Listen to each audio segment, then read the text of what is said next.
Taking a 9-2 Denver Broncos team to the brink proves that this Washington Commanders team has fight and the talent when healthy to compete with anyone. That and more right now on Locked On Commanders.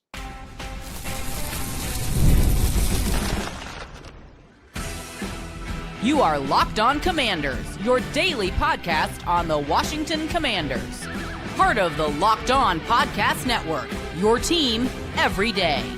This is Locked On Commanders, part of the Locked On Podcast Network, now the #1 sports podcast network in the world. I'm David Harrison, your guy on the ground, covering the Washington Commanders for WUSA 9. Also writing for Commanders on SI. You can follow me on X at DHarrison82.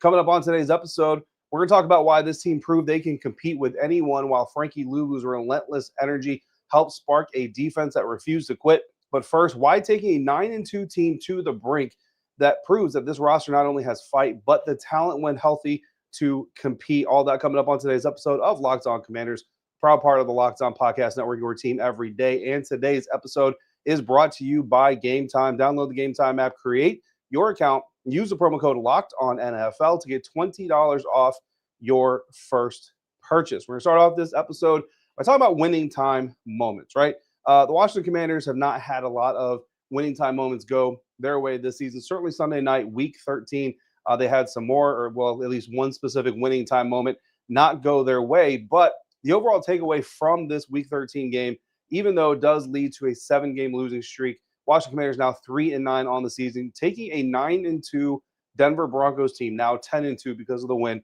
AFC West Division leading Denver Broncos team to the brink proves that this roster has the fight and, when healthy, also has the talent and the personnel in place to compete with the best the NFL has to offer. And of course, it's also another just kind of a microcosm of why the NFL is king. The teams like the Chicago Bears, surprisingly enough, #1 seed currently in the NFC playoff race, can go from being, a 4-win team, I believe, last year to being that #1 seed contender this year. Obviously, the Washington Commanders contributing to the Chicago Bears' success, unfortunately for all of us watching this and recording this episode. But that is why the NFL is king. But it's also why the Washington Commanders, again, continue to fight. Even though I know that there are Commanders fans out there who want the draft capital, they want the team to lose because you've already done so much losing. Why try to win here at the end? But this is why, because teams want to be competitive. They want to show they can be competitive, but also teams need to, your head coach, your front office, GMs, all those guys need to know who's really in it for the long haul. And I'll tell you right now, while not everybody on this roster obviously is going to return in 2026, I think you got a locker room full of guys that are about this business, they're about this life. And when you hear Adam Peters, Dan Quinn talk about, being a Commander and all this stuff is not going to be for everybody. It's not going to be easy and all these other things. You've got a locker room full of guys that understand that, not only understand, but embrace it. The Washington Commanders fall 27-26 in overtime to the Denver Broncos, second straight overtime game that we've covered here for the Washington Commanders. Obviously, the last one coming in Spain a couple of weeks ago in that loss to the Miami Dolphins. That game hit a little bit differently, right? Miami Dolphins not exactly one of the best teams in the NFL, but this Denver Broncos team, make no mistake about it, was, just like I told all of you, the 12 wins that the Washington Commanders had last year, not a fluke. You don't luck into 12 wins. Well, the Denver Broncos don't luck into 10 wins before the month of December either. So very good team. Wasn't a blowout like Detroit, like Seattle. This was a game that Washington had opportunities to win in the final moments, did have some self-inflicted wounds. The Broncos had some self-inflicted wounds. Honestly, my overall assessment of this game, this is what football is supposed to be. Nobody's going to be perfect. Nobody's going to make every single play that's on the field to make. Of course, everybody's going to have flaws. Humans have, or have errors. It's just part of being a human being. But football is supposed to be competitive. It's supposed to be two teams going at each other. And ultimately, someone is supposed to lose. And I'll tell you right now, I was having a conversation with David Aldridge of The Athletic before we head into the locker room, and we were just talking about, what could have been and all this other stuff. I said, listen, I would rather, if I'm a competitor on the football field, I'd rather lose at midnight than tie at 12:30 in the morning. Like, I do not want to have a tie in any, I know that there are some people who just love the whole tie thing. I don't want any ties. Ties are disgusting. They're gross. They have no place in football as far as I'm concerned. But unfortunately, because the game is so physical, you can't just go overtime until someone scores because it's just too much to ask for these guys to put on their bodies. But anyway, winning time moments. Dan Quinn constantly talks about these winning time moments, the final 2 minutes of a quarter, the final 5 minutes of a game, the opportunities to make those plays that turn a loss into a win. Obviously, you're going to be incredibly frustrated when you don't have those winning time moments go the way that you want them to, when you don't take advantage of those opportunities, those things are never going to make you happy. So certainly frustration in the locker room from this team, as you would expect. But again, as an observer, personally, I'm proud as heck of this team. I think that this team showed a lot of fight. They showed a lot of that talent, and they're not even fully healthy. Imagine, I said earlier this week that if this team gets Will Harris, Terry McLaurin, and Noah Brown back, even with Marcus Mariota quarterback instead of Jaden Daniels, I think they win this game. And I'll tell you right now, after watching this game live in person, I feel like if you bring Noah Brown in, you have, whether it's him making those plays himself or just the presence of him forcing the defense to do other things, opening things up for other people, maybe thinning out that box just a little bit more for that third down run that doesn't get converted, whatever it is, you get those 2, 3, or maybe 4 more plays that you need to, or 2 or 3 of those plays that don't go your way, break your way a little bit more, and the Washington Commanders come out with a win. Of course, it's a what if. It's a hyperbole. It's a hypothetical that we can't prove, but I feel pretty confident in that take. So let's talk about how they got close here. Down 2017, ball at their own 15, 2:55 left in regulation, 18-play drive, which was a little bit wonky, a little bit crazy. There were some weird penalties, some weird decisions going on, certainly some what the F moments happening, but they ultimately cover 71 yards. Marcus Mariota covers 4th and 1. Jeremy McNichols gets a run there, 4th and 6, a pass to tight end Zach Ertz. The mental toughness honestly kind of reminded you of that 2024 Washington Commanders squad when you're like, man, like even though the odds are stacked, even though the penalties are coming, even though there's long down and distances to go, you just feel like this team is going to find a way to pull that out. 1st and 10 from the Denver 14 with 12 seconds left, 2 incompletions, ultimately just to kill the clock, essentially. I was actually worried. I was like, you're going to do this to a sense where the refs are going to throw a delayed game or a intentional grounding penalty, run off the last 10 seconds of the game is going to be over. Ultimately, they get the field goal. Jake Moody hits the field goal, ties the game, sends you to overtime. And again, 9-2 team, Denver Broncos, one of the best defenses in the NFL. And this team puts up almost 30 points without its starting running back, without Noah Brown on the field, without Jaden Daniels. I think it's an incredibly impressive performance. On the other side of things, you have the defense coming up with an interception, coming up with some key stops down the stretch to give the offense the opportunity to even force overtime in the first place. Then, of course, the offense eventually gets in a position to go for the win. For the record, you go for 2 on that play. You score that touchdown. There's less than 3 minutes left in overtime. You're not messing around with this thing. And again, ties are gross. You go for 2. You go for 2. I said you go for 2 11 times out of 10. Jeremy Reeves, safety of the Washington Commanders, heard me say that. He said, F that. You go for that 50 times out of 10. So Jeremy Reeves obviously agrees. And every player in the locker room, nobody thinking we shouldn't have gone for 2, should have gone, tie the game, continue playing, maybe something else happens. No, you go for the win right there in that moment. So Denver in that overtime period, unfortunately, this is where the defensive old kind of showed up a little bit. 5 plays, 75 yards. Washington gives up the touchdown. Early in overtime goes down 27-20. 3rd and 4 at the Denver 30 for the offense coming back. Marcus Mariota throws a 30-yard strike to Terry McLaurin for a touchdown. This stadium erupted. It was an amazing play, amazing reaction. Unfortunately, Josh Connerly Jr., rookie right tackle, gets flagged for a holding, wipes that touchdown off the board. Very next play, they come back. 3rd and 14. Marcus Mariota hits receiver Deebo Samuel for a 38-yard gain to the Denver Broncos 2-yard line. Great pass. Again, just overcoming that adversity, overcoming those obstacles. They get the 1st and goal. They end up with 4th and 3 from the 3-yard line, and Marcus Mariota finds Terry McLaurin again. This time it counts. This time the stadium erupts, and it's for good. Essentially scoring twice in that overtime drive.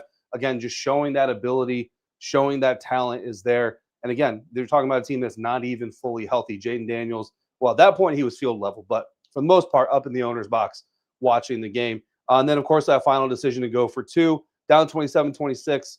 Look, like I said, zero problem with Dan Quinn going for it there. I think you go for it there. I want you to go for it there. Passes intended for Jeremy McNichols. It is wide open. It's a great play call. It's a great play execution by the Washington Commanders. Better play execution by Nick Bonito and the Denver Broncos. And that's what football is about. That is ultimately what football is. It's a game of inches. And the Washington Commanders were Nick Bonito's middle finger, ring finger, pinky finger on that hand away from walking away with that win. And man, I wish it for them. I wish it for you as Commanders fans. I wish that would have happened. It didn't. Unfortunately, it didn't go that way. But that's football. And that's what you want ultimately as a football fan, I hope, is just competitive football. You want the win, of course, but competitive football is the first step to getting that win. Speaking of competitors, Frankie Luvu, linebacker, relentless energy in the fourth quarter, especially sparked the defense that refused to quit to give the high-powered offense an opportunity to make plays. That's coming up next on today's episode of Locked On Commanders, part of the Locked On Podcast Network, your team every day. And this episode of Locked On Commanders brought to you in part by Game Time. It's time to talk about the World Cup. The World Cup is coming back to North America for the first time since 1994. With 48 teams for the first time ever, it's going to be massive. But let's be honest, getting tickets is usually the hardest part. That's why Game Time app, the Game Time app, is clutch, finally giving fans a real advantage when it comes to snagging seats. With Game Time, you can track drops in prices in real time, get alerts when great seats open, and buy tickets the moment they hit the app. It puts the power back in your hands and makes going to the World Cup realistic instead of impossible. You pull up the app, the layout makes it so simple to scroll through matchups and compare your seat views. So take the guesswork out of buying World Cup tickets and every match, concert, or event with Game Time. Download the Game Time app, create your account, use the code LOCKEDONNFL for $20 off your first purchase. Terms apply. Again, download the app, make your account, use the code LOCKEDONNFL for $20 off. Swipe, tap, ticket, go with Game Time. Frankie Luvu, linebacker, Washington Commanders, relentless energy in the fourth quarter, really throughout the game, but especially through the fourth quarter, really helped spark a defense that just refused to quit, refused to let the Denver Broncos take full grasp of the game and really just kind of walk away with it. There at the end, giving Marcus Mariota and the offense an opportunity to get things knotted up, and then also giving them an opportunity to potentially get the win. Let's start off this segment talking about the middle eight breakdown, the middle quarter of the game. Again, we talk about this all season long. We're talking about it. We're going to talk about it every year, guys, because the middle 8 minutes of the football game, so important. Really, the middle quarter, halfway through second quarter, halfway through the third quarter, that middle 8, the last 4 minutes of the second quarter, first 4 minutes of the third quarter, really incredibly important. On the scoreboard, this middle part of the game ended in a 7-7 draw. The Washington Commanders get a touchdown run from Chris Rodriguez Jr., 8-yard run that put Washington up 7-6 with 2:24 left in the half, but in a great response to an early interception in the game. Denver, however, came back in the same period. Bo Nix threw a touchdown pass, 11-yard pass to Cortland Sutton with 27 seconds left in the half. That was an unfortunate repeat of some defensive lapses we've seen in the past. Obviously, in a game that ended the way that it did, it ends up being a really crucial drive, possession, and result. Giving up those points right before the half keeps Denver in control of the game going to the locker room. But then you come back in the third quarter, Treylon Burks, 5-yard touchdown catch, does not do that justice. One-handed catch in the right corner of the end zone. Marcus Mariota throws it high. Treylon goes up, climbs the ladder. First touchdown catch for Treylon Burks since 2022, December of his rookie season. Nearly 3 full years since his last touchdown catch. He's been working hard for it. Really proud of him for getting that. They reclaim the lead 14-13 immediately coming out of the halftime. So Washington actually won the momentum battle here, even though the points were actually even, because the way the Denver Broncos were playing that game, obviously they had the opportunity to take control, but the Washington Commanders able to kind of come up with their opportunities and punch back against that top-tier team. Again, that's something you would have loved to see against the Detroit Lions, something you would have loved to see against the Seattle Seahawks. In life, there's kind of this better late than never type of mantra. I know a lot of you out there aren't going to want to hear better late than never when it comes to this kind of stuff. But ultimately, again, if you're worried about 2026, this is the kind of stuff that's going to set that foundation for 2026. The turning point here, not in overtime, in the fourth quarter, 3rd and 21. And I hate to bring it up almost because Zach Ertz, man, what a game from Zach Ertz. We talked about it during the week that Zach Ertz was going to be a huge part of this game. We predicted it. We believed it. I did not think that he was going to have as big a role as he did in this game. I mean, at one point towards the end of regulation, this dude is so winded. Like, you actually thought he was hurt because he was just taking a knee, having to gather himself, just leaving it all out there, man. The ultimate competitor. 3rd and 21, doesn't come up with the ball. It was a hard catch, you know what I mean? But it's a catch that a Hall of Fame caliber tight end is going to make. He knows that. Talked to him after the game, and he said, for all the plays he made, for as close as they were, for all the good that certainly they're going to see on the tape tomorrow, or well, today, as we're doing this Monday, he's only thinking about catch there, puts him in 4th and manageable field goal range. The drop forces the punt, gave Denver back the ball with under 4 minutes left. Now we go to the overtime period.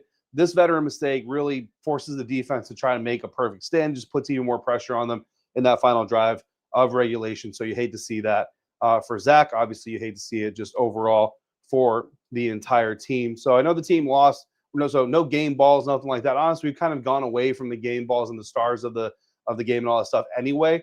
But we do want to highlight some players that really came through. Terry McLaurin, look, I know early on a lot of people were kind of like, hey, like, where's Terry? I can tell you just from watching throughout the game, like, he was in for some plays, out for some plays.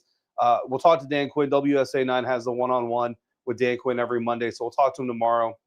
And I feel like it's probably going to come up. I don't think there was like this firm pitch count per se. I think it was more so just a process of, as the game progressed, checking on Terry, making sure that quad was staying loose, especially in cold weather. Have you ever heard the saying, cold muscles are hurt muscles, right?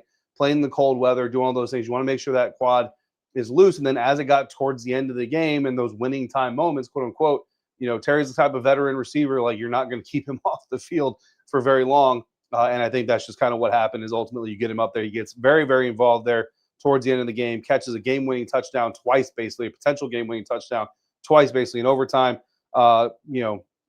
Just everything that we talked about with Terry coming back, not only just the ability himself, but also the trickle down, right? You see Chris Rodriguez able to get some running going, and not just Chris, but just the running game in general, able to do some things against a run defense that really nobody expected the Washington Commanders to be able to pull off.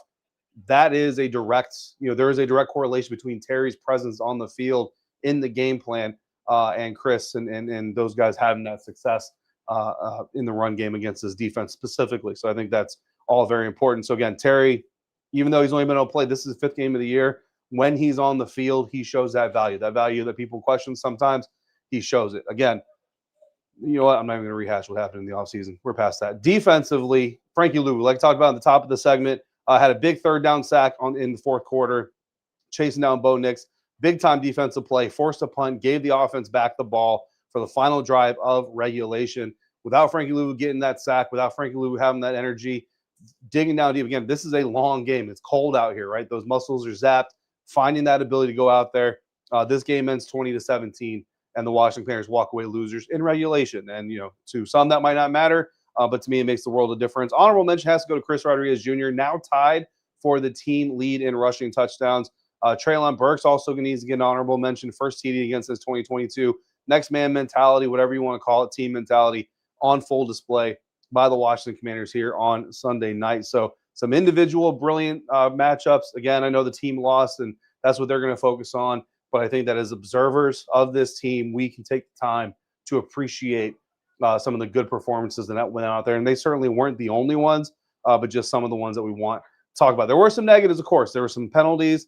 I don't agree with all the penalties that were called. I know that just, thanks to our insiders, they were texting me during the game saying that even the NBC broadcast was saying some of the penalties that were called shouldn't have been called. There was a missed tripping penalty. Marcus Mariota taken down on a sack. The Broncos should have been flagged for tripping that the officials missed. So, you're always going to have a little bit of this with officiating. This officiating crew wasn't the worst I've seen. They were definitely kind of wonky a little bit. Maybe the cold was getting to them. I don't know. But overall, there were certainly some opportunities there were certainly some penalties that were called that I don't think should have been called, but there were some penalties that were called that absolutely should have been called. And those are things that you always want to clean up. Even if you only have one penalty, you're always going to want to go back and say, we want to clean that up. But at the end of the day, guys, intensity, the talent's there. Again, just a relentless effort to go out there. I keep getting asked, like, what's the mood in this locker room? I'll tell you right now, if you walk in this locker room, and I'm willing to say this out loud, even though I've not walked into the Philadelphia Eagles locker room. If you walk into this locker room, you walk into the Philadelphia Eagles locker room, you would think their records were switched. You know what I mean? And I think that speaks to the culture that the Washington Commanders have here, that Dan Quinn and these players have helped to instill. So the team's proved that they can compete with anybody, no matter who is under center. Still want to see Jaden Daniels under center as soon as possible, but even with Marcus Mariota, even with that really bad interception, this team is able to compete. And I think next week, I'm going to call it right now, walking away with a win coming out of Minnesota. That and more right now on Locked On Commanders. Today's episode of Locked On Commanders brought to you in part by Prize Picks. This episode is brought to you by Prize Picks. The holiday season is one of the best times for sports. You got bowl games, you got big basketball matchups, playoff pushes, and it's all happening all at one time. And while we're all making choices every day one of the most fun places to make the right call is with Prize Picks. Prize Picks is the easiest way to get in on your daily fantasy. You just pick more or less on at least 2 player projections, lock in your lineup, and you're in the game. It's simple, it's fast, and it's available in 45 states, including California, Texas, Florida, and Georgia, and Virginia. That's where I live, and I play Prize Picks every single week, or at least every single weekend. Prize Picks adds an extra layer of excitement to holiday sports schedule. You create a lineup in less than a minute, and the app makes the whole process very smooth, very intuitive. So download the Prize Picks app today. Use the code LOCKEDONNFL. Get $50 in lineups after you play your first $5 lineup. That's code LOCKEDONNFL to get $50 in lineups after you play your first $5 lineup on Prize Picks. It's good to be right.